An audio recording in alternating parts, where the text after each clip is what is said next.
What's up, y'all? Michael Hernandez here, MLH Media. We are here for, speaking of one of the top middleweight prospects currently on the professional scene right now, and the man, Nick Maximov, a guy that, most recently was competing over there for A1 Combat this past weekend. Sadly, was kind of ended in a non-ideal way in the, I would say, rightfully the main event over there, A1 Combat 33. Nick Maximov, former UFC vet. How you doing today, my man? I'm good, man. How are you? Good, good. Speaking to you a little bit about that A1 combat bout, just looking at the eye a little bit, it seemed a little bit like there's still a little damage lurking there. Can you kind of talk about how the recovery process has been on that? I know the eye injuries can be quite the pain in the ass from what some fighters have told me. Yeah, definitely. I've just been kind of taking a step back this week and hanging in there and just like recovering as best as I can. I've never had an eye injury before, so I haven't really known what to do except ice it and just kind of be, be cool and stuff. So, it's definitely a weird one for sure. Definitely a weird situation to be in.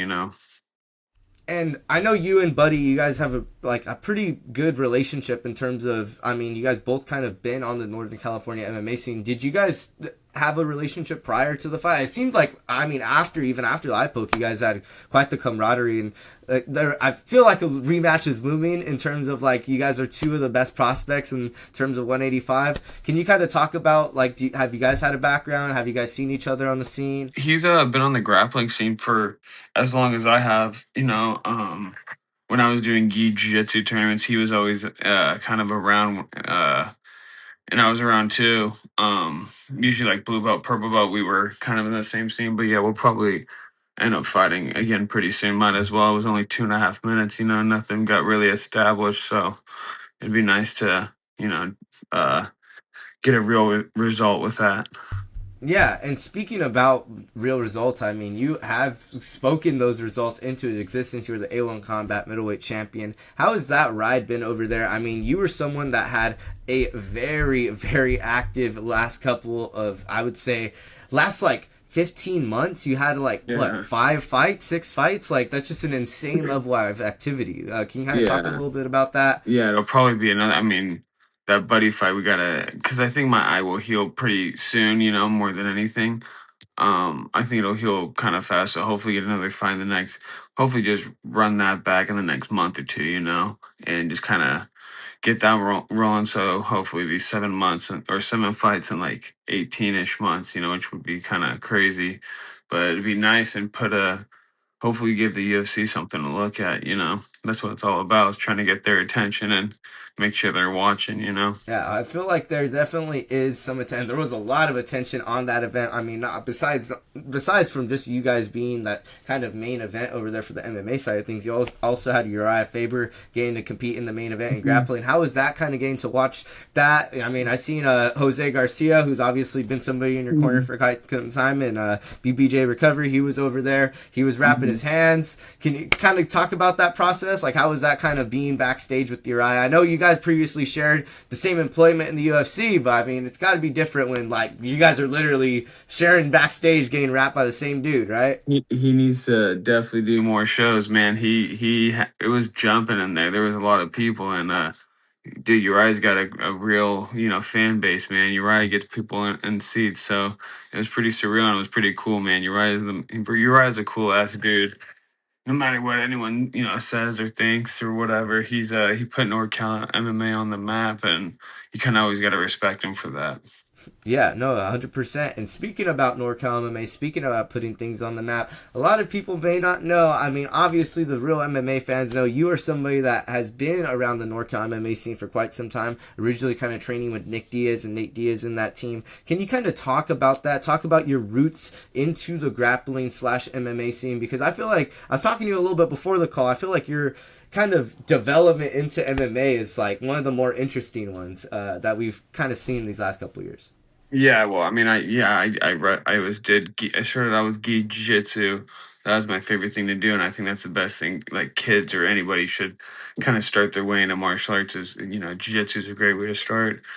And then I was wrestling, and I wrestled in college and stuff. Wrestled at Clackamas, and was at Oregon State for a hot minute and stuff. But I just wanted to fight, so I think wrestling in college definitely makes you the man who I am today, and I wouldn't be anywhere near where I am without it.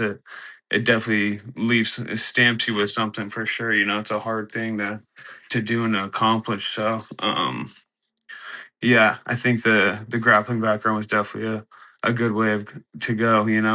And you often don't see that. You often don't see a lot of guys go from jiu-jitsu to wrestling and then going and getting a scholarship and pursuing it so deeply. What really drove you to be able to go ahead and say, hey, you know what? Like, I get I have this background in jiu-jitsu, but fuck it, I'm gonna go into wrestling. I'm gonna push really hard, and I'm gonna go ahead and get that scholarship because that's a different level of dedication. Like, I mean, these D1 wrestlers, man, they're insane. They're another level, right? And I think it helps when it's going to help pay for your college. So, that's definitely motivation to go wrestle. It was either that or football, and I wanted to play football, but football's hard, man. Football is like you got to be a different type of athlete to be playing football.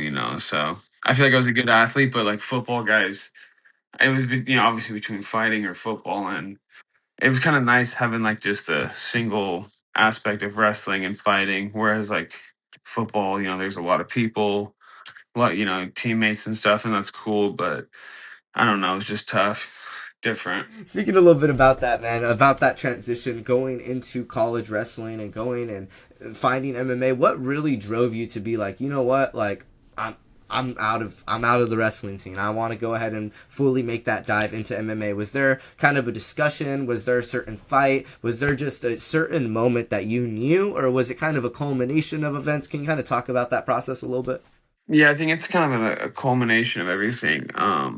Just I think fighting when I was, I was a freshman in college. I graduated high school in 2016, and I was kind of going to be a freshman in college.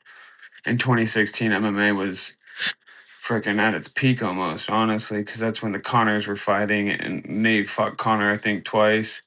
And there was like UFC, I think Anderson Silva and DC fought on that crazy UFC card, and Amanda Nunes fought, and there's just hella good fights that year. And I think that was a big motivating year to be like, man, I really want to try to do something with this, if I can. And I just kept pushing forward, and finally, I turned pro when I was, I think, 20 years old. So, um, yeah, I was like, I might as well just fucking ride this thing as far as I can. So we're still going. See how much longer we can go. Was that difficult, that transition, going pro so young, and I mean going and changing from being a wrestler to Mhm. being a student athlete? Really, I mean that's just such a big transition to then going full time into a fighting career. Was Yeah. that a little bit difficult to go into that being a pro fighter mindset? Yeah, yeah. Oh, definitely. I mean, yeah. I mean, when you're in college too, like you're right, being a student athlete. I mean, yeah, you're a student first, an athlete second. That's what they always say. So I feel like college wrestling is set. Just put like a good discipline in going to MMA. Just treating it like you're in college, right? Like treat it like you're in the classroom during the day. You got to still go to the gym at least if you don't want to. Just keep going, be consistent, and train at night, and do the whole 9 yards with it. But yeah, I think just switching from wrestling completely was definitely the strangest difference. Like I'm not gonna wrestle because once you're done wrestling in college, it's like you're pretty much done wrestling forever. You can do jiu-jitsu tournaments every weekend, but you aren't gonna see many guys wrestling. You know what I'm saying? So it's kind of like once you're done with, you're done. You know? Yeah. And speaking a little bit about, I mean, just the team you were with as well. You were obviously training with Nick Diaz Academy and those guys over there in Northern California. How was that to kind of go ahead and get to train with those guys and get to go ahead and begin your pro career there? And then obviously, you believe you made your UFC debut at the age of 23, right? Would I be Yeah, mistaken? yeah, yeah. I did tender when I think I was 22. So I mean, yeah. So you can say I was 22 basically when I was in there. Yeah, and I was up in Stockton for like five-ish years. My hometown Chico. I mean, you're familiar with NorCal, but for those who aren't, Chico and Stockton are about like 2 hours apart.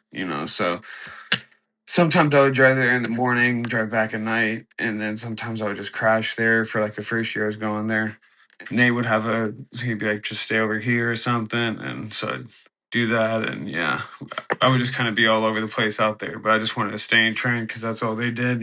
So It was definitely fun. Eye opening for sure.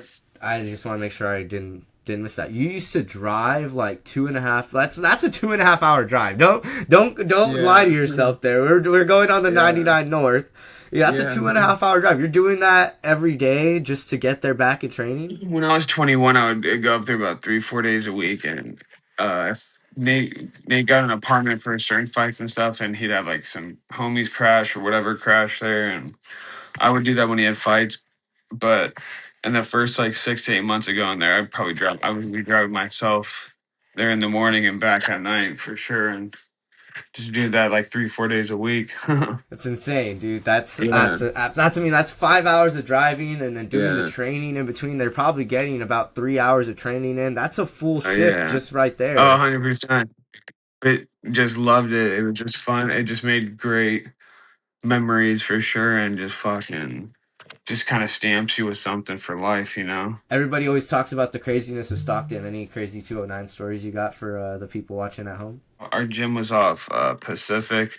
Some dude like crashed their car in the gym, and one time there was like bullet holes in the gym when we came by like 10 in the morning. Like they're just like you wouldn't even hear the shit or anything. You just see the aftermath of it, and then, you know what I mean. It's just like just gnarly shit. It's like some hangover esque kind of moment, where like they wake up the next morning and just like they got a tiger in the bathroom, like Yeah, bathroom's just absolutely torn to shreds. totally. The Like what the curtains are fuck just happened? gone. Yeah, Yeah, but everyone's just looking at each other like, wait, what's going on right yeah, now? No, yeah, 100%. Yeah, 100%. yeah, yeah. All you can do is laugh about it though.